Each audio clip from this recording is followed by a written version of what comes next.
Welcome to Men Talk Ubuntu podcast. Our guest this episode was born, bred, and currently resides on a small Caribbean island, the Cayman Islands. Recently completing a master's in psychotherapy, our brother from another island is fanatical about football, conscious rap, and advocating about mental health to men and the masses. You can find him on the platforms on Instagram, such as Men Talk Mondays, and a live podcast that they also conduct. Cottrell, it's a pleasure to have you here with us. Please tell us more about your story and journey. Hey, I just want to say thank you all for having me on. It's a pleasure, meeting all of you. And I'm looking forward to, just having this conversation. I think my journey in regards to psychology actually started when I attended college on island, because before that I wanted to just become a professional football player. That was my dream. I didn't want to be anything else. And then I started to look into IT as a fallback plan.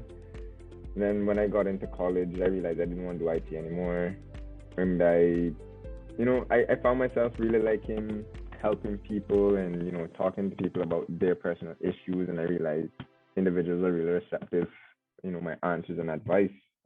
So I think one day I signed up for a psychology class. I didn't know what it entailed. And when I opened the book, I realized that, oh my gosh, this has so many jobs that I can do, and I saw counseling. So so I said to myself, I said, God, if I do well in this course, this is what I'm gonna do. And honestly, I don't know how I passed some of the courses, but I passed my college psychology test. And then because the island is primarily focused on finances, offshore banking, a lot of accountants and law, areas such as psychology, they don't really give attention to. So I had to go off to Canada for about 4.5 years. I did my bachelor's in psychology, and then spent another 2.5 years doing my master's in counseling psychology, which I just finished, I think, April of this year. So yeah, and now Congratulations. thank you. So yeah, and so now I have my own office. I work at the wellness center, where we provide psychological assessments, psychotherapy for individuals, from grief therapy to anxiety, depression. Um, we also have our very own role play therapists who work with kids. And yeah, I mean, I enjoy it so far. I love it. I love it. No, I was just going to say thank you so much for that. It's really insightful to hear your journey, and I know I've got a lot of questions, but what you said definitely goes beautifully into our topic today. So today on Men Talk, we basically talk about mental health on the island, the beautiful island where you are at the moment. But before we get into the nitty-gritty of that, we always like to ask our guests, on a scale of 1 to 10, 1 being low and 10 being over the moon and high, where are you mentally? Where am I mentally? Yeah. I want to say right now, honestly, I want to say I'm at a 7.5, 8. And that does, that's my honest opinion. I feel like once I go to the beach after this, I might be feeling like a 9. Amazing. And out of curiosity, what's the factors or the different elements that's making it a 7 at the moment? I think it's like a lot of, I guess, like more like personal stuff going on. So me even trying to still trying to figure out myself, try to work with my indecisiveness, trying to work through like a fresh breakup, trying to focus on where I want to go next, how I want to plan my few years. So I think it's like more a lot going on internally in my mind, as opposed to like external factors, besides like the fresh breakup. But um it's a lot going on internally about, about me and what I want to do for myself and how I want to be going forward. In what way can I better myself, kind of, and just trying to go on that journey to, or start that journey to try and discover that. So yeah. Fantastic. I think being on an island seems to require almost the need to take journeys. And Yeah. it's interesting to already hear you mention having to take a journey, shall we say, to Canada to pursue some of your own ambitions, and then coming back, and now you're already thinking, what comes next? How do I move from here? And how do I better myself from here? Which is beautiful to hear. I think it's very encouraging, probably for all of us listening, especially now with what's been happening around the world with the pandemic. It's a mindset that's to be, I think, admired or inspired by. Excellent. And I'm very happy to hear you're at a 7.5 or an 8 and going to be a 9. Thanks a lot. Like I won't get to go to the beach and go up to a 9. Yeah. No, man, I'll try to FedEx some sand to you guys with a little bit of salt water. Nah, that won't be good enough. You need to push the boat a bit further and tell the sun to come over here, or better yet, send the boat over here so we can come over there. All right, I'll go to the marine right after this. Don't worry. Just take a selfie for me. I will pose up and just be like, yo, guys. Wish you were here. Yeah. Excellent. I mean, you gave us a little bit of an insight into how you got more into the mental health space in terms of work. That's, happenstance, as it were, where you're in college and you come across this course. It all lines up beautifully there. When it comes to, let's say, a mental health story, perhaps to do with you or to do with maybe other people or you've heard about, is there anything that comes to mind as a mental health story that really, I guess, put that practical touch on what mental health means? I could even speak from, use that to speak from my own self, especially when it comes to, self-confidence, and self-esteem, which I feel like a lot of people don't speak about it when it comes to men. I maybe it's like automatically assume that like, yo, men are just instantly confident and just always, macho. Yeah, right. And it's predominantly seen on females, but I know for me, I've struggled with I have struggled with that. And there was a period of time where I was, especially when I came out of university and I returned to Ireland. And I was trying to apply to other universities to get into my my master's program, and nothing wasn't going right. And I just started to, have a lack of self-esteem. I felt like I wasn't good enough. I felt like I wasn't looking enough. I felt, all of that just started to bog me down, and I was just feeling sad and depressed. But what definitely helped me was definitely helping myself. I had the external support from friends, yes, but then actually helping myself to realize and build a self-confidence really helped me to move forward. And now when when I have clients or I speak to someone in terms of struggling with similar circumstance or struggling with similar thoughts, I am able to reflect and you know what, I definitely know where you're coming from, and I'm able to help them, and even give my input on what I went through and how I managed to overcome it to an extent. I just wanted to firstly commend you in terms of the different journeys you've gone through, everything from college, and the narrative you've kind of given us is that everything you do is a journey. Everything from coming off the island is also a representation of also your mental journey, if that makes sense. And you going through the whole transition of wanting to be a footballer, looking into everything like IT and finding and going into college, opening up this book, immersing yourself and actually connecting a whole new parallel and journey to that. And for you to even, for that parallel to open a door for you to go all the way to Canada on a different journey, for you to, as if to say, not even as if to say, just naturally, you want to go out there and help people. And, you know, you're dealing with your own things, but more importantly, you also want to help other people.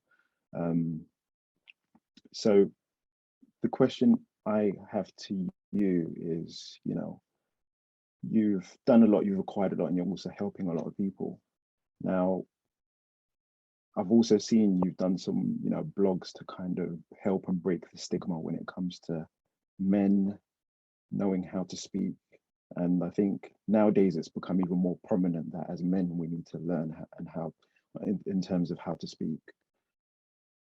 When you first have a patient that's a man who doesn't know how to have control of his feelings, doesn't know how to speak, doesn't know how to figure out his mental state, always has a smile on the face and suppresses a lot of things.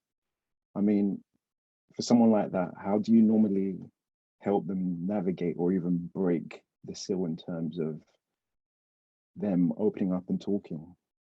I don't know, that might be a heavy and loaded question. No, that one of the things, as you know, as a therapist, I pride myself on is definitely being authentic, you know, and being yourself. And with a lot of guys, especially teens, right, when they come in, right, it's almost as if, you know, he a guy, so he gonna know not to, that I suppress feelings and not to really explain my feelings as much. And so one of the first things, you know, that I usually do is build a relationship with them, build a rapport with them, and then allow them to see vulnerability, that I'm open, you know, and that despite you see me as a therapist, I'm a human as well, right? And then going forward, you know, as session go on, I'll then begin to, you know, talk, especially depending on what the issue is, begin to talk, and we just talk and converse, and then we'll start to bring up things such as, you know, communication, you know, saying such thing as I feel statements, you know, I feel this way about blah, blah, blah, blah, blah, blah, right? Which will then in turn help them to communicate.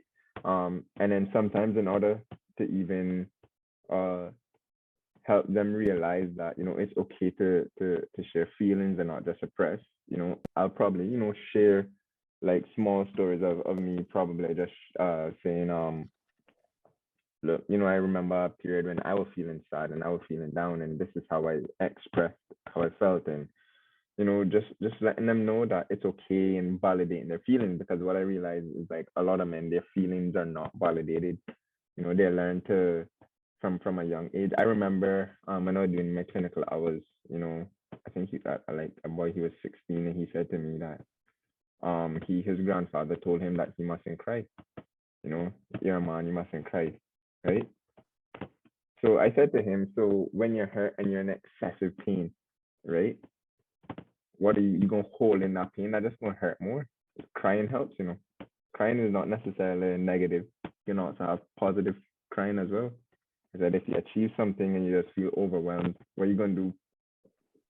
Hold up your face like that until you explode? Now let out the tears, let out the emotions. It's okay. It's okay to feel hurt. It's okay to feel pain.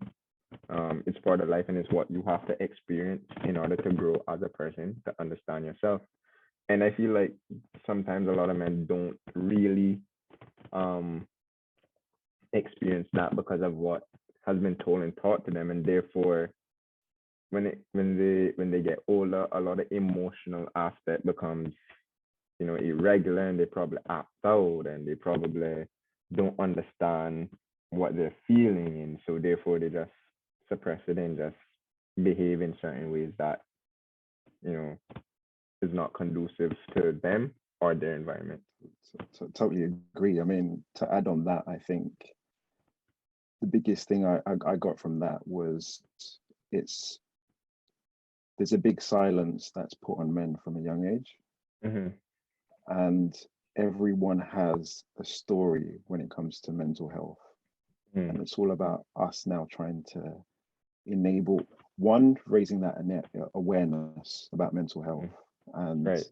two, making sure that no one is suffering in silence, because once the story is shared, it's like a problem halved, if that makes sense. Right. Mm. I don't know. Yeah, That's yeah, my yeah. two pence Yeah, anyway. yeah. I agree because even from an island perspective, right? Living on an island, and one of the one of the biggest thing here is people keeping silent on mental health and the struggles and the issues. One, because no one wants to know, no one wants their business to be out, right? No one wants anyone to know about their business. People don't, you know, especially men don't seek therapy because they don't want to see like another person that they know from the community coming in, and then they're gonna be like, Because one of the things is here is like mental health is seen as you crazy or you sick. It's seen. I mean, it's probably similar to other parts in the world, but being on an island, it carries a like a heavier stigma um to it. And that's one of the reasons why we started doing psyche to try and bring awareness, you know, because a lot of people are suppressing on island their issues, the anxiety and depression. And we've seen mass increase on island of depression and anxiety since COVID. We've seen a mass increase. So yeah, and especially within the male population, definitely. Are they coming forward? Not really, because they feel like some of them feel like they can manage it on their own, or they can just manage it in some other form. You know, they don't want to be seen as sick or crazy. I hear that, and I think it's really difficult for, again, because as I think from my own personal experience and also other men, we don't know how to put ourselves in those vulnerability environments. We've never grown up in that, and that also leads me and makes me question. So you've obviously got the Men Talk Mondays. How do you normally have that polarity to invite and bring people in, and how does that look like in terms of is everyone sitting around in the same room, or like, I'm just trying to visualize it, because you know, as much as I can think you're on an island, all I'm thinking is, you know, palm trees, sun, sand, enjoyment, you know. And mental health is everywhere in the world. Let's be honest, it's everywhere. As long as you've got a brain and you think you have it, mental health isn't necessarily, you know, schizophrenia, things like that. There's different levels of it at the end of the day, essentially. But again, when we're specifically talking about men, and you've obviously created something quite unique with Mental Mondays, even though we're 3,000 miles away, I want to kind of, you know, from your perspective, kind of, and also for the people listening, want to be there virtually or just hear what it's like and how that kind of formalizes. So what happens is usually so when we have Men Talk Mondays, I think some of you might be sleeping.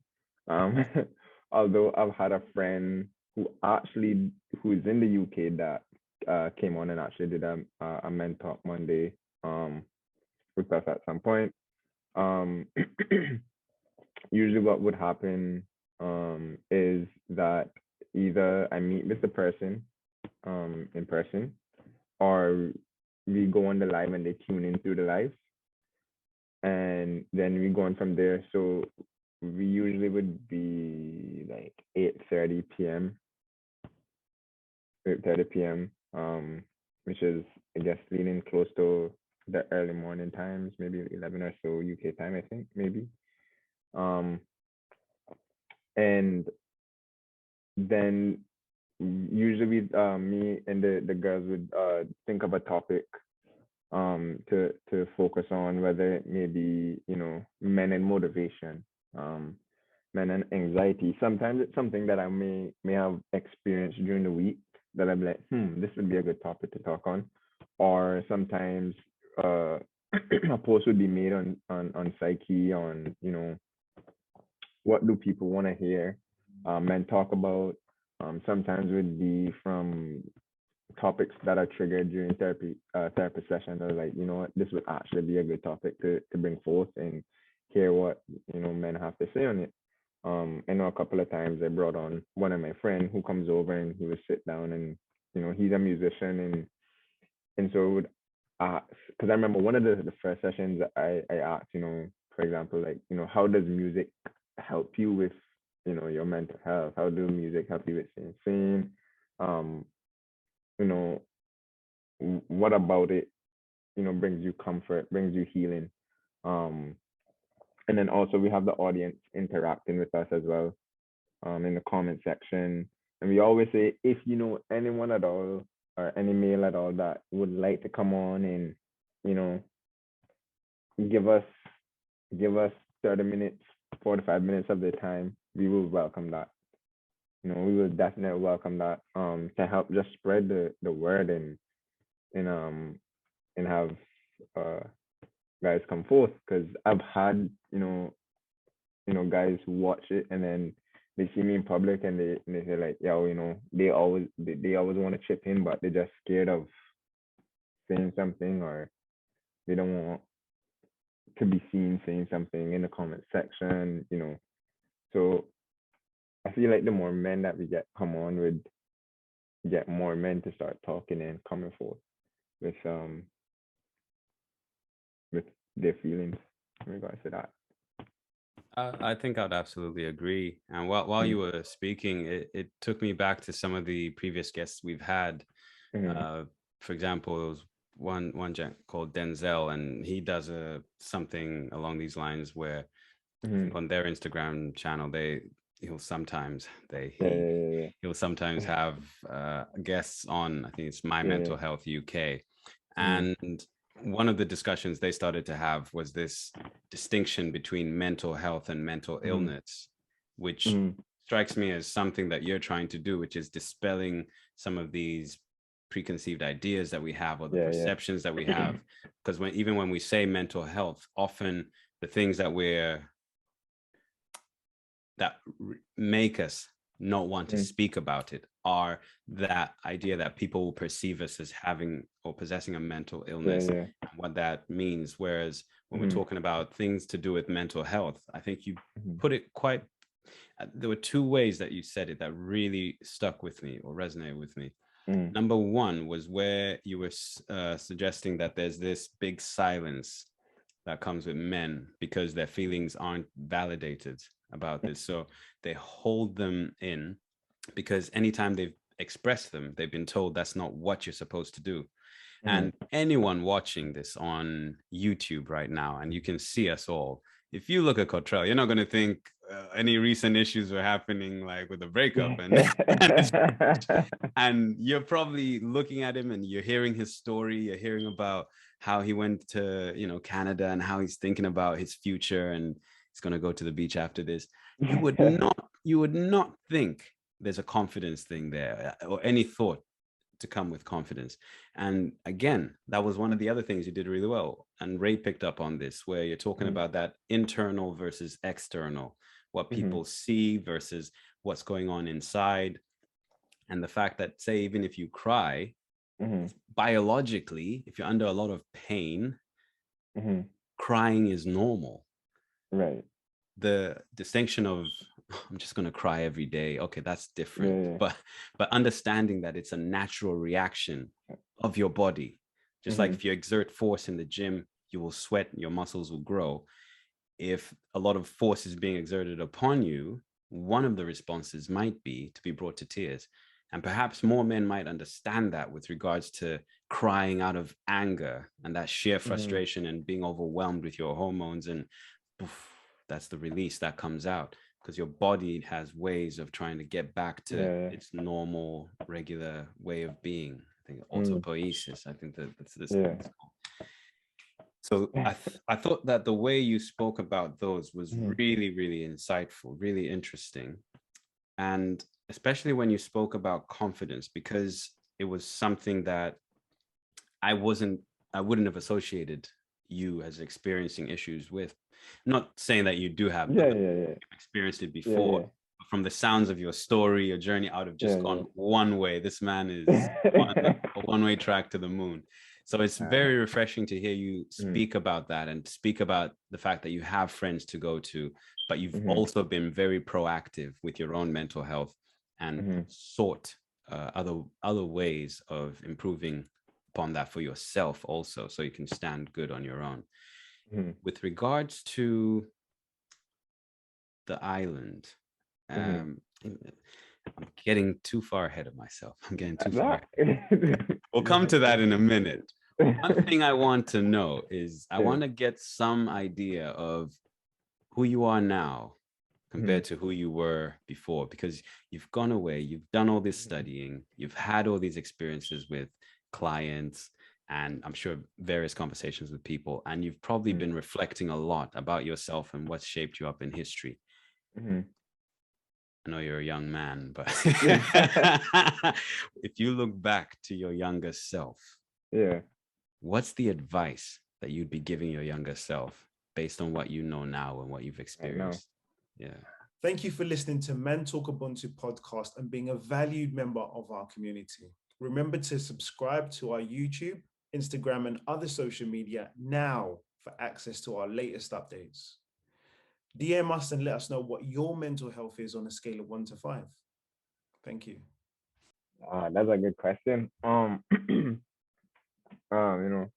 just let you guys know I'm on the late side of my 20s, so I knew it. Late side of my 20s. Right? The island life does it. But if I was to give advice to my younger self, I think, one of the things would definitely be is, once you put in that hard work and once you have your mindset, things will definitely fall into place how it should. And definitely, be confident in yourself. As you get older, you're going to realize all the external factors that are said and things that are done, to you when you're a younger age, and that said, that's something that you can pass as you get older. That's something you learn about and get over. A lot of it won't matter in the long run, and I would tell them, like, look, is it going to matter tomorrow? Is it something that's going to matter 5 years down the line? Is it something that's going to matter next week? If it's not going to matter 5 years, 2, 3 years down the line, tomorrow, then don't hang on to it. Just let it go. And then definitely telling my younger self to prepare and learn how to cope with hurt and pain better. Learn how to cope with or be prepared to feel hurt and pain, because I honestly didn't experience emotions until university, right? That's when that started to come out, emotions and feelings and all of this, start to exude itself, to come out. So I would definitely tell my younger self, be confident, stay determined, and work hard, because putting in the work would definitely, for me, from my experience, would definitely, things would like fall into place how it should. and you know, be mentally prepared for life and what it entails in regards to hurt, pain, emotions. Um, because growing up, you know, a lot of us were just enjoying the moment, you know, not expecting hurt, not expecting pain. And when it does happen, then we're like, what is our a lot of us wasn't really, you know, thought about, you know, hurt and pain, especially, you know, growing up in the Caribbean, growing up in Cayman, you know, or even for me, who my background is Jamaican, right? So I have Jamaican parents, and my entire family is Jamaican. So even with that, that's a whole lot of brought up, say, as they would say, in terms of in terms of in terms of seeing life from a different perspective. So definitely looking back at my university experience and looking back what I went through, you know, I would definitely tell myself like I would just work hard, you know, be confident. You know, if I had the confidence I had now in my university years, I feel like I would have probably gotten more involved in a lot of stuff, probably made more connections than I made. You know, probably done other things that I wouldn't have if that I would have if, you know, I had the confidence. So yeah. Yeah. On that note, Mm. I've actually got two questions actually. Mhm. One of them is I'll leave the other one for now, but the first one. So you've gone through the whole transition of, as I said, going through the whole parallels and things like that, going through emotions and getting to, you know, your late 20s and finding out, or your 20s, should we say, finding out what emotions, pains, and things like that. Even though you're helping other people, who helps you? Or who helps me? Yeah. Yeah. Who do you lean on?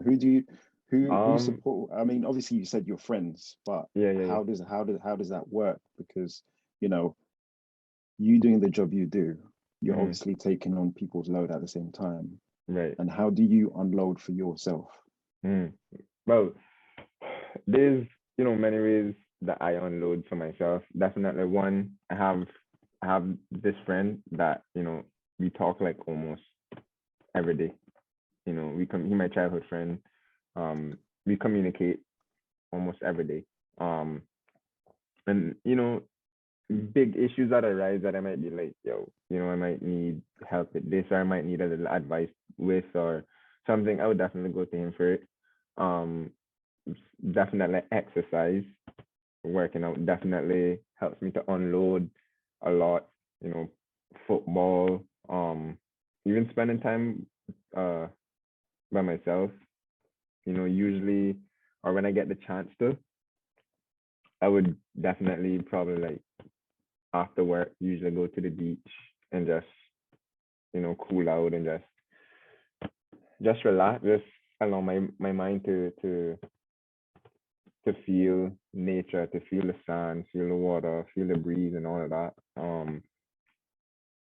And you know, definitely, you know, and even with, you know, like being a therapist and hearing a lot of you know, when people come in with their issues and then for me to go home, it's important to separate, you know, between that and your personal life.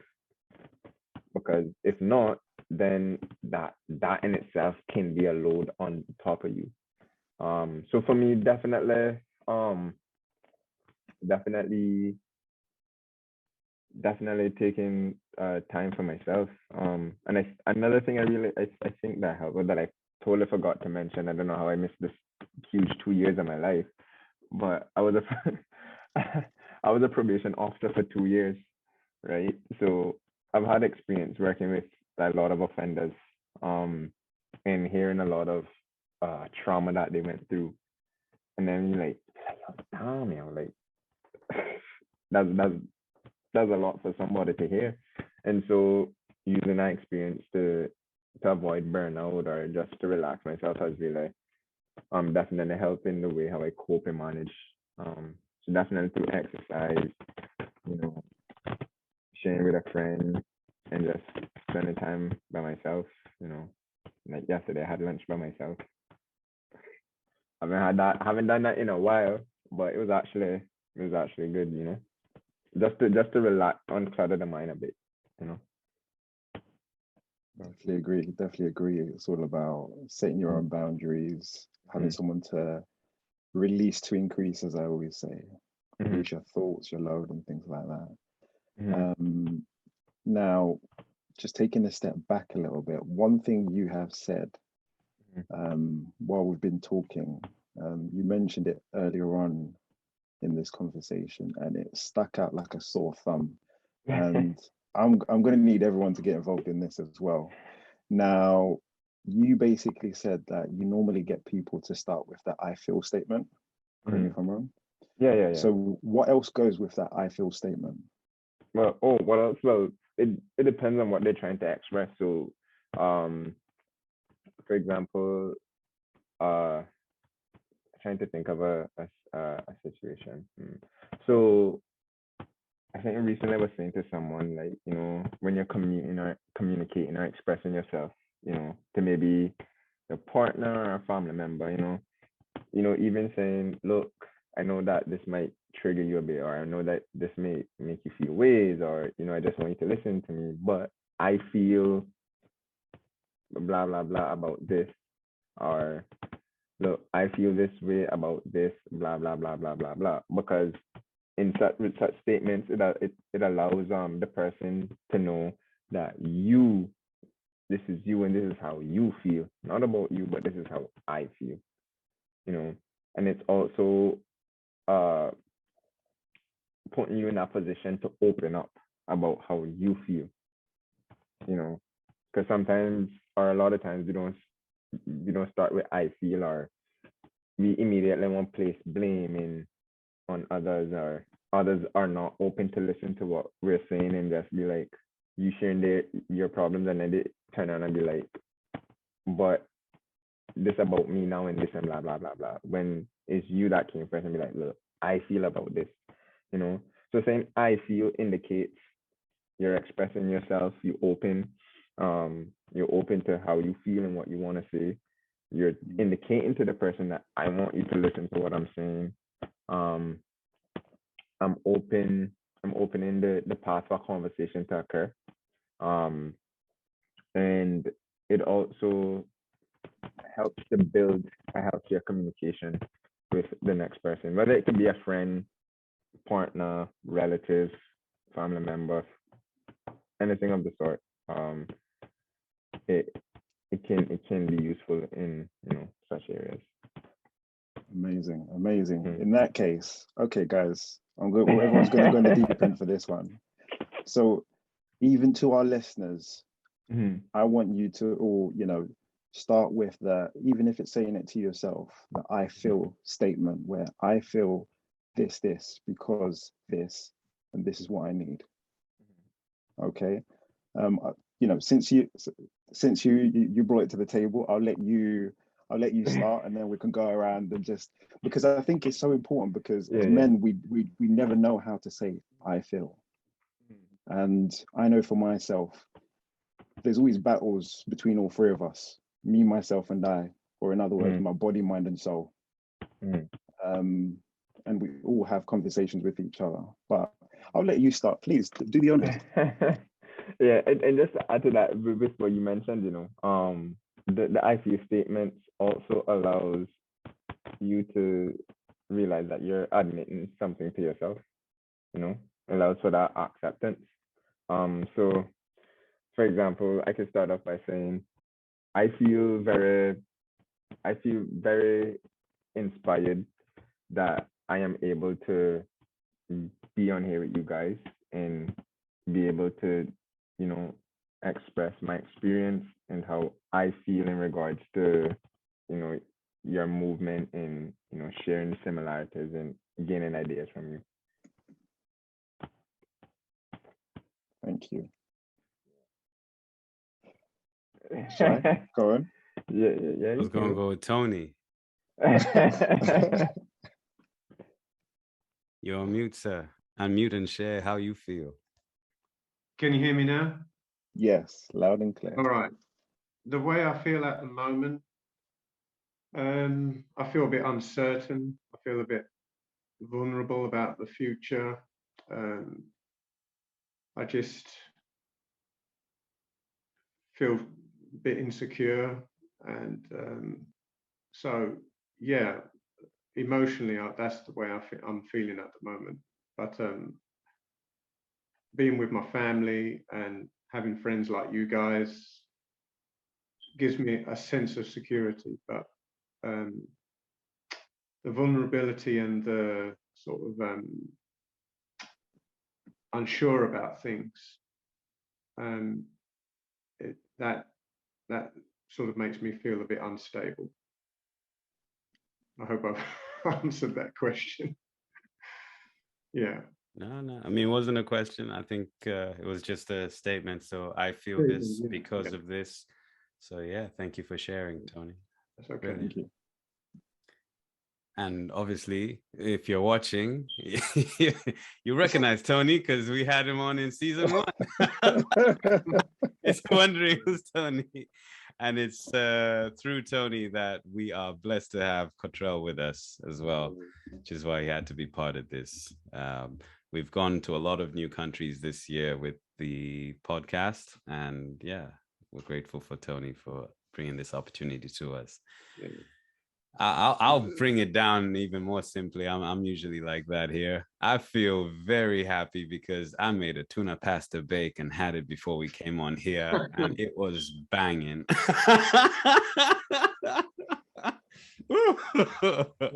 I feel grateful I can cook.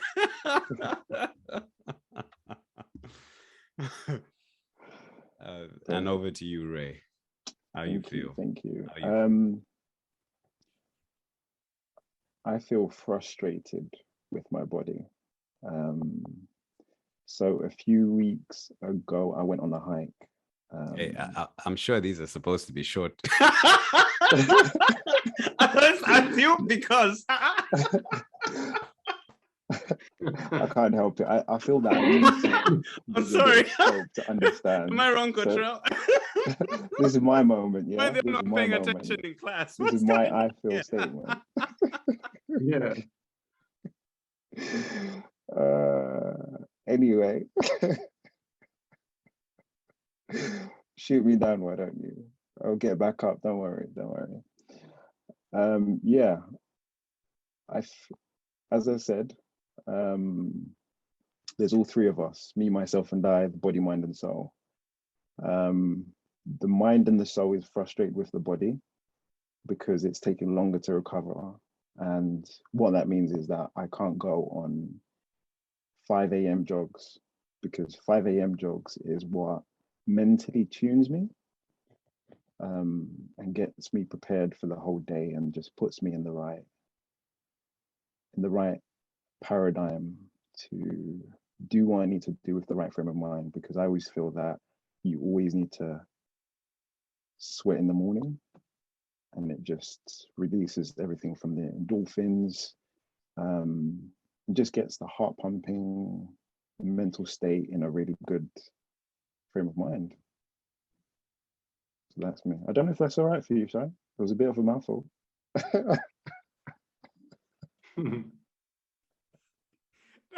It's because you gave me rules. I followed them. I felt like I didn't know we could expand on this. Oh, there's no limitations. I was confused. Yeah, I didn't know. I'm a stickler for rules. That's all. I'm known for this. Yeah.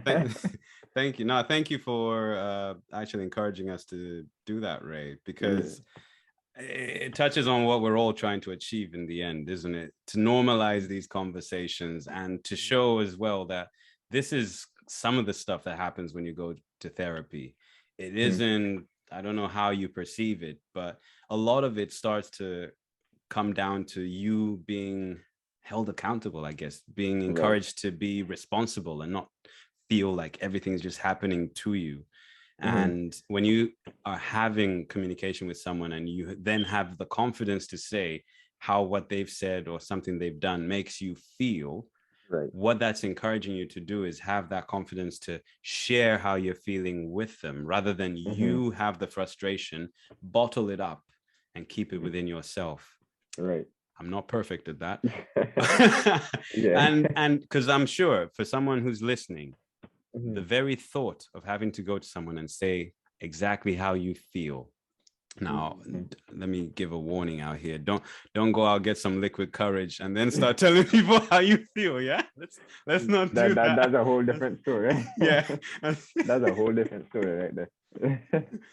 But think about when the last time someone made you feel not so great or frustrated, as the word has been pointed out, or anxious, and you were able to express to them that's how they were making you feel.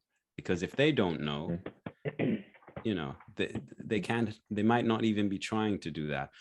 Or if you might not tell them, do you have someone, like we were pointing out, who you can tell? And that, because that's also helpful, just being able to express, like Ray said. One point that I was interested in, Cottrell, is this idea that the island, the predominant qualifications or courses or disciplines people go into, you know, finance related, big money makers, right? Skills that are highly desired, if you will. And yet there's this gap. And you've also suggested that there's been quite a spike, which we've seen here, and I'm sure it's global everywhere, right? Things have just been exacerbated. Now, I wanted to ask whether, in part, because when you're on a small island, I don't know the full population of the Cayman Islands, but I'm assuming it's very, very small. And you don't want everyone to know your business. And you're in this role where you're getting a lot of money. You're probably looked at a certain way in society, and you're probably expected to have it all together. Now, to walk around and say you might have some challenges from a mental health perspective, or just even anxiety, might be a challenge. So are we seeing, obviously it's client confidentiality, you don't need to give us the specifics, but are we seeing people from some of those professions who are perhaps in society and having to portray themselves a certain way? Are they seeking the help? I know you mentioned younger people coming to seek support. Are we getting some of those professionals or the people who went into these careers, perhaps because when you're trying to get off of a small island, or when you're trying to make it, these are the only paths open to you. These are the ways that other, multinationals or anything, these are the skills that they require from your country. I don't know if I've said too much. No. Are we seeing more people like that coming forward, more of these working professionals as well, who may not have had an appreciation for psychotherapy or any similar roles? Hope you enjoyed listening as much as we enjoyed creating. Don't forget to follow, like, share, and connect with us on Instagram, Facebook, and LinkedIn. Subscribe to our latest episode and listen to any you missed. And tune in next episode. Take care.